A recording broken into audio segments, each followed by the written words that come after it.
little bit and talk about pedagogies and how that's impacted by this new learning environment. So what have you found that sort of you've had to change in your teaching because of this new environment, learning environment? I guess I'll start.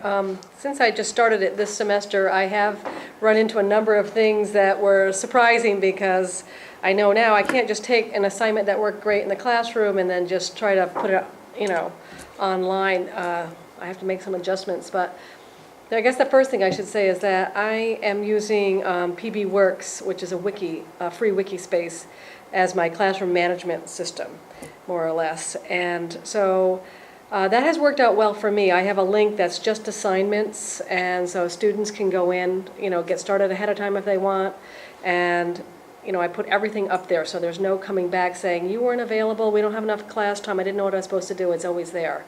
And I also have a student that's assigned for every class who has to post a summary of all the main ideas of the class and what all the expectations are and dates for assignments and so forth. So there's always a log going of what we did and what is happening for the next class.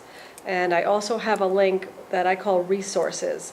And so it's sort of like the resources are right there. And a lot of the resources are ones that I have created or stolen from other people.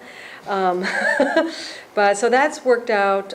That's different than having a textbook. They do have this little textbook, which I will abandon next semester because I've realized that I can just find what I need, online or through the library. They can get the copyright for a semester. So I'm going to abandon the textbook and just go with these online resources. So that is different. But I think the main thing in my instruction is I have to be a lot more specific on the assignment. So it used to be, here's some questions to think about, and here's an article to read, and we're going to come in and have a discussion. And now they have their discussions online.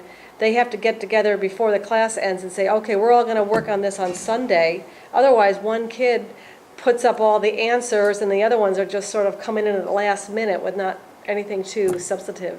So there's a lot more. They have to get together and decide when they're going to do it, and I have to really tell them specifically what time it has to be done or when it's going to be reviewed by me. So that's changed how I've gone about things quite a bit.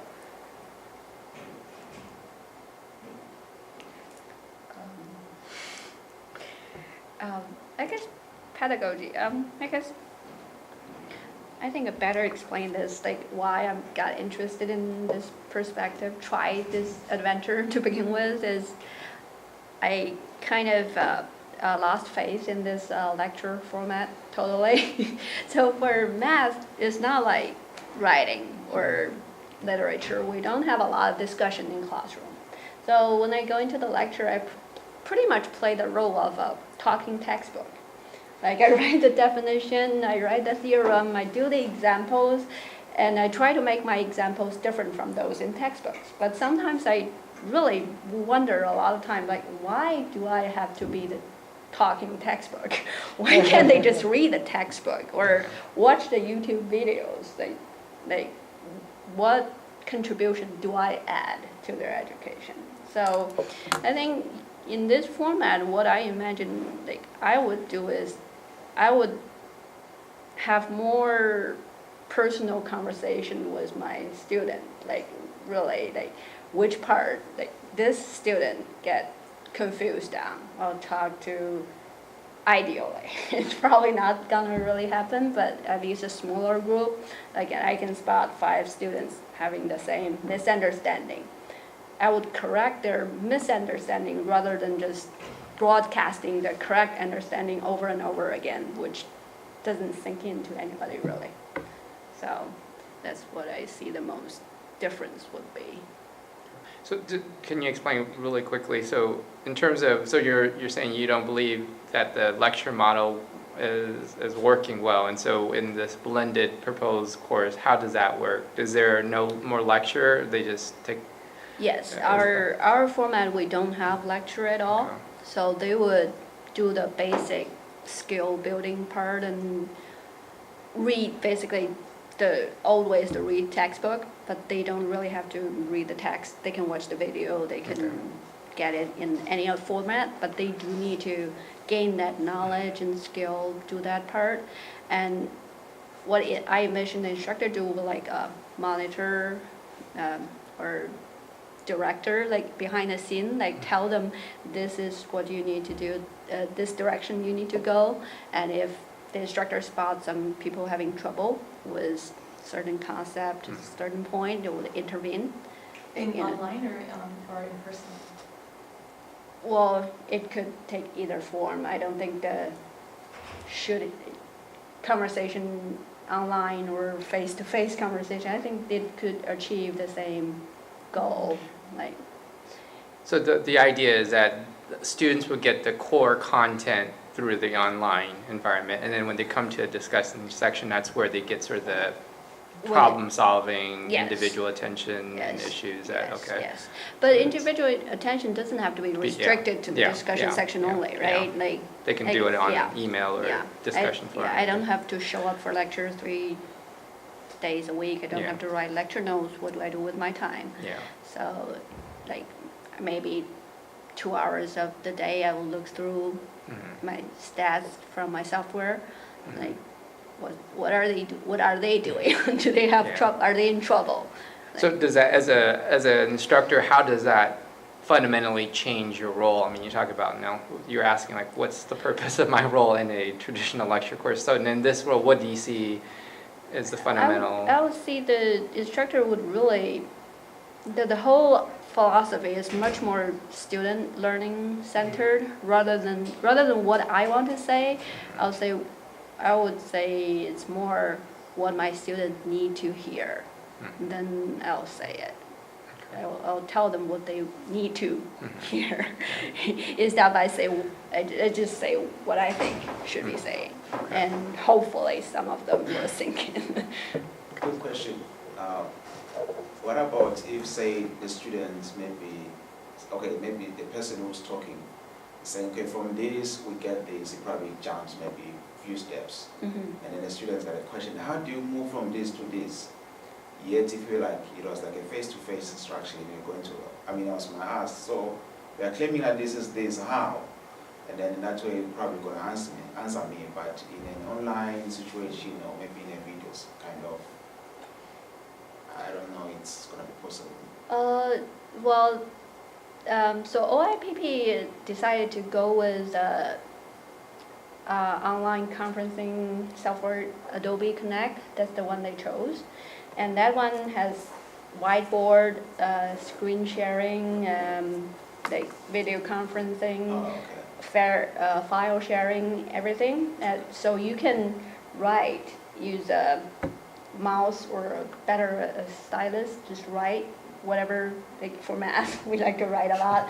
You write on your screen and your students see it as well, and you can share the screen. You can totally do that online. But can the student like pause? Like, I think what I'm hearing you say, and I don't know, but this is sort of my question too, is if they're watching a pre-recorded lecture and they want to stop the person right where they are and say, wait, this part.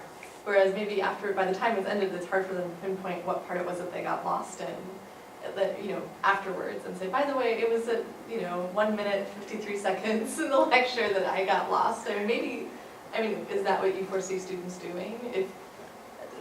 Because they can't interrupt an online.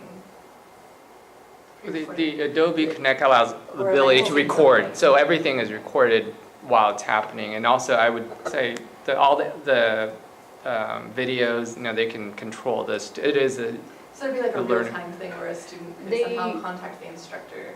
There is a asynchronous part. If they're watching the video by themselves at night, it's true, there's nothing they can do. They can write down 2 minutes, 7 seconds into this particular video. I'll shoot my instructor an email, say 2 minutes, 7 seconds into this video, I got stuck, can you help me? Or it could also happen synchronously, like if the instructor decides to organize an online discussion, 10 a.m. in the morning, everybody has to show up in this virtual classroom, then it could happen. The student could share his or her screen with the instructor, say, I'm watching this video, you're seeing the same thing, and I got stuck here. Can you explain this to me? So. But you, Paul. Change in pedagogy, that was the original. Yeah. Well, what have you had to change? This is going to sound adjustments? quippy or snide maybe. I teach it's a 25% online, so 3 hours in, 1 hour off. So and the way the writing program has it balanced is instead of doing 2-hour classes, we do hour and 15 minutes. And so the balance of that time then is supposedly online. And so my first reaction after doing a couple of activities that did not work was to teach everything in 1 hour and 15 minutes and then do a follow-up online. Because with writing instruction in particular, so much of it is sort of the apprenticeship of writing and the Q&A and also the group work and the dynamic that happens in the classroom. It's very difficult to capture that dynamic even in a forum unless you're assessing it all the time. And of course the quality of assessment goes down the less you participate in it, just like any other assessment. So what I found was I had to rearrange and do less. In other words, I tried to squeeze everything down into 1 hour and 15 minutes and then have activities that expanded what might have happened in class. So far it's been fairly successful. I also realized that after teaching it a couple of semesters now, that I sometimes let the online go dark for a bit until I have something where I have a pedagogical need to do it.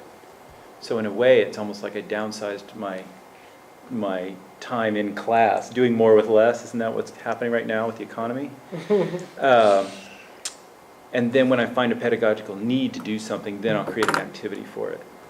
And it is nice because sometimes I can create a very quick turnaround in that. The other thing I've had to do is I have to actually see further because it's hard to describe. When you have some activity that you've designed, once you set it in motion, you're stuck with it. So if you end up grading 400 responses, which happened to me once, yeah, that's number 3 again. I'm the guy that's here really for number 3.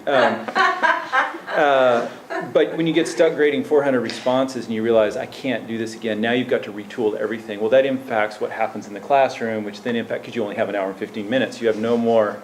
You don't have much give there. So the scripting, I guess, has to take a 2-week, sometimes a 2 to 3 week window. And I realize I have less time to pivot. Where in a traditional class, like I'm teaching writing for the natural sciences, 2 courses. One is a regular 2-hour version. The other one is hybrid. And I've tried to sync up the syllabi and the reading schedules and everything. But once I get something in motion with that hybrid class, it's hard to stop it. So it changes the way I script it out. It's a lot further.